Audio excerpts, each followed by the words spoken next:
Hey, welcome back to the Debt Sucks podcast, where we don't do viral dances, but we do teach you how to stop financially two-stepping into another overdraft. I'm your host, Ben Matthews, bankruptcy attorney, invisible wealth enthusiast, and the guy who's seen one too many TikToks that make me scream directly into a spreadsheet. Hey, last week we got real honest with an episode called 7 Money Words You're Not Supposed to Say in Public. We ripped the duct tape off taboo words like debt, broke, and yes, bankruptcy. Because pretending your wallet isn't on fire doesn't put the flames out. Saying the quiet parts out loud, that's where real change starts. And this week, we're diving into the digital trenches with TikTok told you what? 4 money lies that will keep you broke. Look, I love a good story. I've laughed at the dog doing taxes, cried at home renovations, and yes, I've been this close to buying sea moss gummies from a guy in a Lamborghini. But the financial advice flying around on TikTok, yeah, well, some of it's helpful. Most of it, hot garbage and a trending audio. Things like, don't save money, the dollar is dead. Just use credit cards for everything. Buy now, pay later, it's basically free. No, hard pass. So today we're breaking down 4 popular TikTok money myths, why they don't line up with the Debt Sucks plan, and how believing them could wreck your wallet and your peace of mind. So let's get into it. Line number 1, YOLO. Don't save, the dollar's losing value anyway. TikTok vibe. Inflation is here, the dollar is dying, the economy is collapsing, so don't bother saving or paying off debt. Just enjoy your life while you can. Okay, I get it. Inflation is real, but let me be clear. This is not the time to give up and swipe your way through the night, because you know what loses value even faster than the dollar? Your money when you're handing it over to a credit card company at 29.99% interest. Invisible wealth isn't about stacking cash under a mattress like a doomsday prepper. It's about building options so you can say no to toxic jobs, so a flat tire doesn't ruin your month, so you don't panic every time your phone buzzes thinking it's Capital One with another friendly reminder. Enjoy your life, but maybe also pay your bills before you declare economic anarchy from a rooftop bar. Line number 2, use credit cards for everything and just pay it off later. Credit cards are the ultimate money hack. Points, cashback, lounge access. Just charge everything and pay it later. You're winning. Oh, really? You're winning? Let me tell you how most people actually play this game. They start with good intentions. Groceries, gas, bills. Then they add takeout, concert tickets, a treat yourself weekend. And before they know it, the points are racking up, but so is the debt. And here's the kicker. Credit card companies love this advice. Because when you just pay it off later, what you're actually doing is funding their vacation. Because unless you have ironclad discipline, a flawless budget, and the soul of a CPA, this use it for everything strategy usually turns into point chasing your way into financial quicksand, the Debt Sucks truth bomb. If you're charging groceries because your checking account is already tapped out, you're not gaming the system. The system is gaming you. Line number 3. Buy now, pay later is basically free money. Oh, the TikTok vibe. Split your payments, no interest. Everyone's doing it. It's basically a modern miracle. You mean modern debt in a hoodie. Because that's what buy now, pay later really is. It looks harmless. It says just $14 today, 3 more easy payments later. It feels light, friendly, almost responsible. But let's get real. Multiply that by 5 impulse buys, add in some surprise fees, then forget one of those auto payments is hitting the day before your paycheck clears. Now your checking account's doing the cha-cha into overdraft territory, and Klarna's knocking like, hey, we need that $73.94, or we're telling your bank and your mom. And here's the real kicker. This isn't just theory. A Lending Tree survey just last month showed that 41% of the buy now, pay later users paid late in the last year. That's up from 34% the year before. And get this, A quarter of those users took out a buy now, pay later loan just to buy groceries. Groceries, not gadgets, not shoes. Food, up 14% from the year before. That's not financial convenience. That's a sign people are sliding into financial survival mode. And buy now, pay later is greasing the road.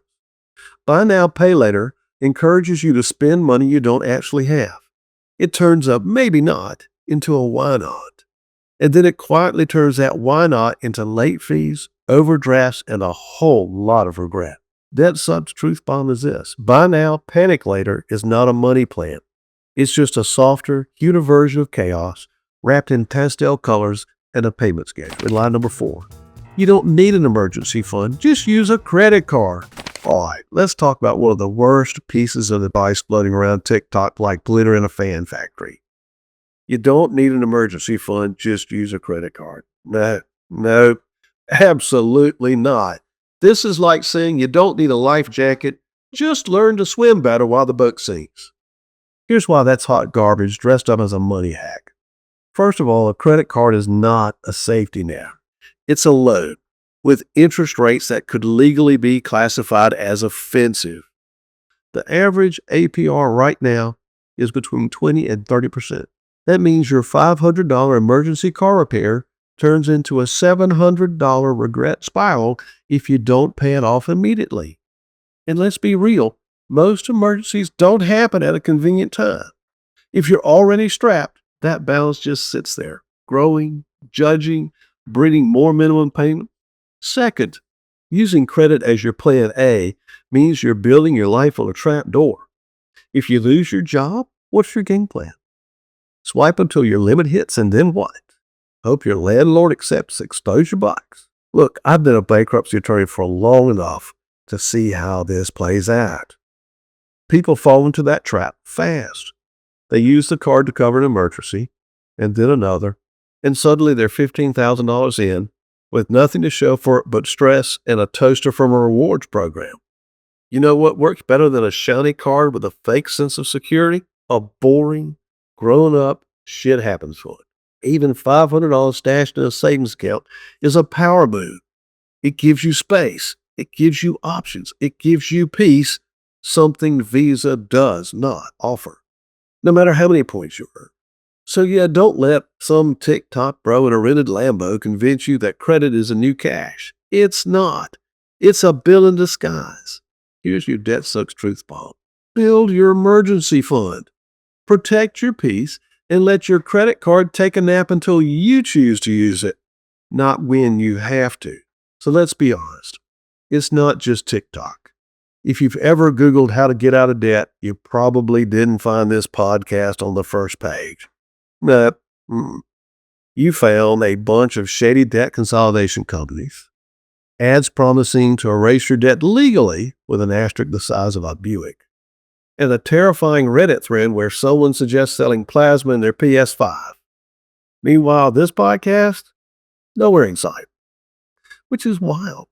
Because Debt Subs is actually about real strategies, not scams, real people, not pressure, real progress, not just pretending you're debt based because someone said the word hardship. So if you found this show, congratulations. You actually did something smart with your search history. Listener question.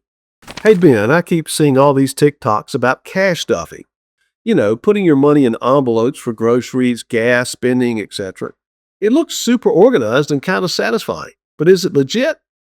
Or is this just another TikTok money trend that sounds good but doesn't actually work? Oh yeah, cash stuffing. It's like the arts and crafts version of money management. And honestly, I'm here for it, as long as it fits into an actual plan. Here's what works. Cash stuffing can help you stay intentional with your money. It's a visual, tactile way to see exactly what you set aside for groceries, gas, or, yes, your Taco Tuesday fund. With the envelopes empty, that category's done until next payday. No overdrafts.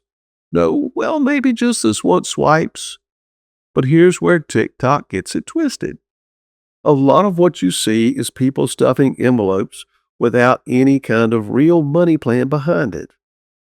They're focused on color-coded categories and aesthetic binders, but they haven't asked the big questions like, what are my priorities?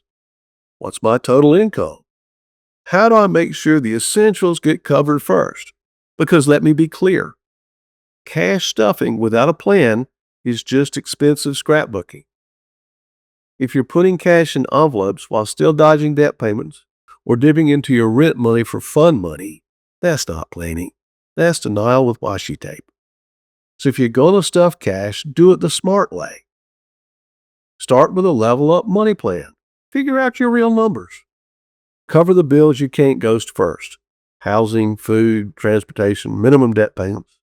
Then use cash stuffing for flexible categories like dining out, gas, or whatever your financial danger zones are. Cash stuffing works best as a tactical move in a bigger plan, not as a plan itself. So yes, it can totally work, but it doesn't replace thinking, it doesn't replace clarity, and it definitely doesn't replace a plan you'll actually stick to. Because you don't need a pretty budget. You need a real plan that helps you stay in control, even if the envelopes don't match.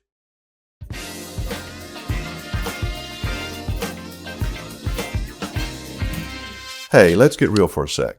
The Debt Sucks plan, it's awesome. It works, but not everyone has the time or the patience to chip away at their financial Mount Everest. Maybe you're drowning right now, like creditors calling your grandma, paycheck gone before it lands, sleepless nights count of drowning. Sound familiar? Listen, you don't have to white-knuckle your way through this alone. Instead of spending years battling debt $1 at a time, I've got you. Bankruptcy isn't a failure, it's a fresh start. And sometimes hitting reset is the smartest thing you can do.